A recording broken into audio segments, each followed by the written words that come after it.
नमस्कार, आप देख रहे हैं महाराष्ट्र फाइल्स। आपके साथ मैं हूं परवीन शेख। आपको बताएंगे मुंबई में ब्रिटिश पीएम से क्या बोले मोदी, कांग्रेस की सियासी चाल पर क्यों आया उबाल, कांग्रेस पर क्यों भड़के संजय निरुपम। इसके अलावा जानेंगे कौन किसे दे रहा है चुनौती, कौन किसकी बढ़ा रहा है टेंशन। साथ ही आपको इन सभी खबरों से कराएंगे रूबरू। लेकिन तमाम बड़ी खबरों में आगे बढ़ने से पहले एक नजर डालते हैं महाराष्ट्र की टॉप हेडलाइंस पर। मुंबई में ब्रिटिश पीएम स्टमर से मिले पीएम मोदी, रक्षा सुरक्षा के साथ क्रिटिकल टेक्नोलॉजी पर हुई चर्चा। बीएमसी चुनाव से पहले कांग्रेस की सियासी चाल से उबाल, महायुति को चुनाव हराने के लिए जंबो टीम की तैयारी।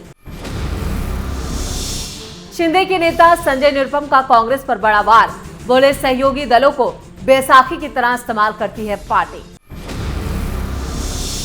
शिंदे की शिवसेना ने किया महामंगलागौर स्पर्धा का आयोजन, बीएमसी चुनाव से पहले महिलाओं पर फोकस। बिजली कर्मचारी आज से हड़ताल पर, महाराष्ट्र में मैस्मा हुआ लागू, अधिकारियों की छुट्टियां कैंसिल। खबरों में सबसे पहले बात पीएम मोदी की अहम मीटिंग की। मुंबई के 2 दिन दौरे पर गए पीएम मोदी ने आज ब्रिटिश प्रधानमंत्री के साथ अहम मीटिंग की। बैठक में ब्रिटिश पीएम कीर स्टमर के साथ बड़े स्तर पर चर्चा की गई, जिसमें रक्षा सुरक्षा के साथ साथ व्यापार और क्रिटिकल टेक्नोलॉजी में भारत और ब्रिटेन के संबंधों को मजबूत करने पर जोर दिया गया। ब्रिटेन के शीर्ष नेता अपने देश के 125 अहम व्यापारिक नेताओं, कारोबारियों और शिक्षाविदों के एक प्रतिनिधिमंडल के साथ बुधवार 2 दिन की यात्रा पर मुंबई पहुंचे थे। स्टमर की भारत यात्रा दोनों देशों के बीच मुक्त व्यापार समझौते पर हस्ताक्षर करने के करीब 2.5 महीने बाद हुई, जिससे बाजार में पहुंच बढ़ेगी और टैरिफ में खासी कमी आएगी। साथ ही साल 2030 तक द्विपक्षीय व्यापार दुगना होने की उम्मीद है। इससे पहले प्रधानमंत्री मोदी की जुलाई में लंदन यात्रा के दौरान दोनों देशों के बीच यह व्यापार समझौता किया गया था। पिछले साल जुलाई में प्रधानमंत्री बनने के बाद स्टमर पहली बार भारत दौरे पर आए हैं। खबरों में अब बात कांग्रेस की तैयारी की। मुंबई महानगर पालिका चुनाव से पहले कांग्रेस ने संगठनात्मक स्तर पर बड़ी तैयारी शुरू कर दी है। अखिल भारतीय कांग्रेस कमेटी ने मुंबई कांग्रेस की जंबो कार्यकारिणी की घोषणा की, जिसमें पार्टी के कई सीनियर और युवा नेताओं को अहम जिम्मेदारी दी गई। इसे आगामी बीएमसी चुनाव से पहले कांग्रेस को मजबूत करने की दिशा में अहम कदम माना जा रहा है।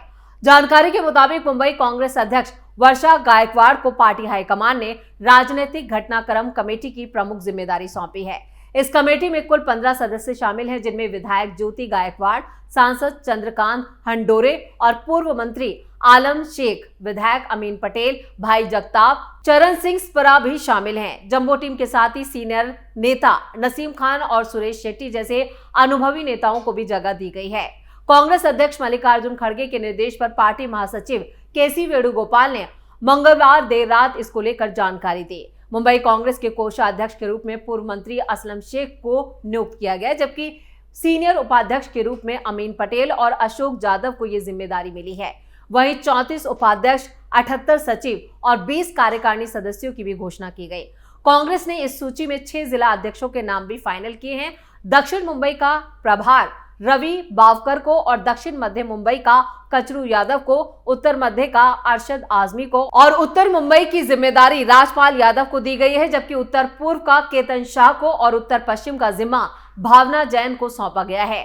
मुंबई कांग्रेस के प्रवक्ता पद की जिम्मेदारी अब सचिन सावंत संभालेंगे, जबकि उनके साथ शीतल महात्रे, आनंद शुक्ला, शकील चौधरी, सुरेश चंद्र, राजहंस और सैयद हुसैन को भी प्रवक्ता बनाया गया है। इस नई कार्यकारिणी से कांग्रेस ने साफ संकेत दिया है कि वो मुंबई में संगठन को फिर से सक्रिय और एकजुट करने के लिए पूरी ताकत झोंकने की तैयारी में है, जिससे बीएमसी चुनाव में महायुति को टक्कर दी जा सके। आपको बता दें कि फिलहाल महाराष्ट्र में कांग्रेस की स्थिति काफी नाजुक है। 2024 विधानसभा चुनावों में कांग्रेस को सिर्फ 16 सीटें वो जीत पाई और ऐसे में कांग्रेस का जो संगठन है वो पूरी तरह से नजर ही नहीं आता, एक तरह से कहे कि गुप्त हो चुका है। अब इसी को जगाने के लिए ये पूरी कार्यकारिणी की एक नई तरह से तैयारी कांग्रेस की तरफ से शुरू की गई है। खबरों में आगे बढ़ते हैं। शिवसेना प्रवक्ता संजय निरुपम ने कांग्रेस पर बड़ा हमला बोला है। उन्होंने कहा कि कांग्रेस को सिर्फ अपनी चिंता है और वो सहयोगी दलों को बैसाखी की तरह इस्तेमाल करती है। संजय निरुपम ने इसको लेकर एक बड़ा बयान दिया। उन्होंने कहा, कांग्रेस हमेशा अपने सहयोगियों को कमजोर करने की कोशिश करती है। कांग्रेस को बस इतना चाहिए कि कोई उसका साथ दे ताकि वो राजनीतिक रूप से टिकी रह सके। लेकिन जैसे ही मौका मिलता है वही सहयोगी दल कांग्रेस के लिए बोझ बन जाते हैं। बिहार में महागठबंधन के भीतर खींचतान अब खुलकर सामने आ चुकी है। बिहार की जनता इस बार स्पष्ट रूप से प्रधानमंत्री नरेंद्र मोदी के साथ है और एनडीए को ही जीत का ताज पहनाने का मन बना चुकी है। बीजेपी सांसद गुलाम अली खटाना ने भी बिहार चुनावों को लेकर बड़ा बयान दिया। उन्होंने दावा किया कि बिहार की जनता ने पीएम मोदी के नेतृत्व में एनडीए को दोबारा मौका देने का मन बना लिया है।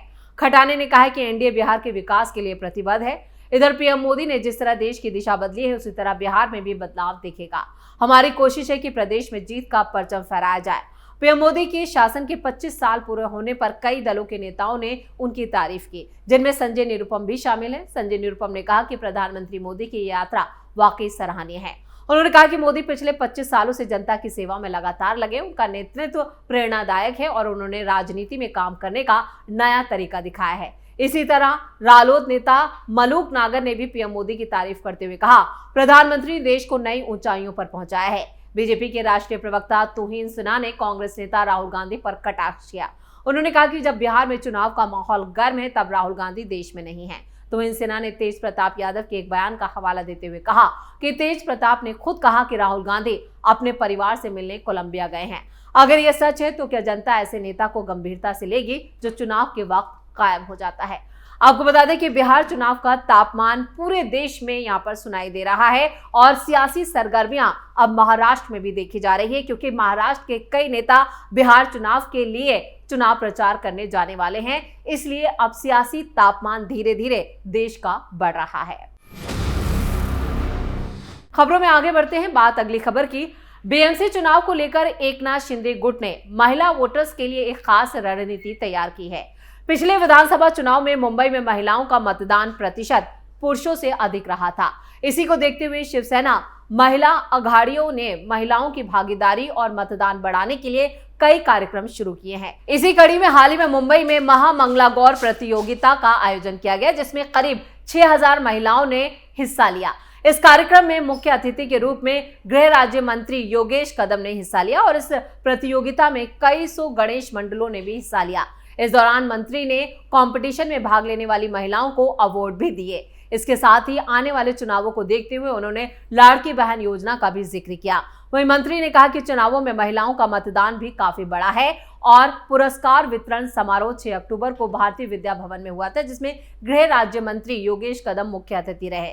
शिवसेना उपनेता शीतल महात्रे ने कहा कि महिला अघाड़ी पार्टी की असली ताकत है और शिवसेना महिलाओं को सामाजिक, आर्थिक और राजनीतिक रूप से सशक्त बनाने के लिए लगातार काम कर रही है। उन्होंने आत्मविश्वास जताया कि आने वाले महानगर पालिका चुनाव में लाड़की बहनें विरोधियों को करारा जवाब देंगी। महाराष्ट्र में जब एकनाथ शिंदे मुख्यमंत्री थे तो उस वक्त लाड़की बहन योजना को मिली सफलता के बाद महिलाओं का मतदान प्रतिशत काफी उल्लेखनीय रहा। महामंगला गौर प्रतियोगिता में मागाड़ाणे कला दर्पण टीम ने पहला स्थान हासिल किया और भाई कला की शिव कन्या टीम दूसरे स्थान पर और चैंबूर की चंद्रकोट टीम तीसरे नंबर पर रही। वहीं उत्सव मुंबईचा गणेशो उत्सव सजावट प्रतियोगिता में भी हनुमान सेवा मंडल ने पहला पुरस्कार जीता। कुल 450 गणेश मंडलों ने इस कंपटीशन में हिस्सा लिया। यानी महिलाओं पर फोकस करते हुए यह नई आयोजन की शुरुआत की गई है, जिसका नेतृत्व खुद एकनाथ शिंदे कर रहे हैं। और खबरों के आखिर में बात हड़ताल की। महावितरण में 7 बिजली कर्मचारी संघों की तरफ से 9 से 11 अक्टूबर तक हड़ताल का ऐलान किया गया है। 3 दिन की हड़ताल के दौरान सुचारू रूप से बिजली आपूर्ति बनाए रखने के लिए भी आपातकालीन योजना बनाई गई है। पूरे राज्य में व्यवस्था इसके लिए तैयार की गई है। साथ ही गंभीर कारणों से ली गई छुट्टियों को भी छोड़कर सभी इंजीनियर्स, अधिकारियों और कर्मचारियों की छुट्टियां रद्द कर दी गई हैं।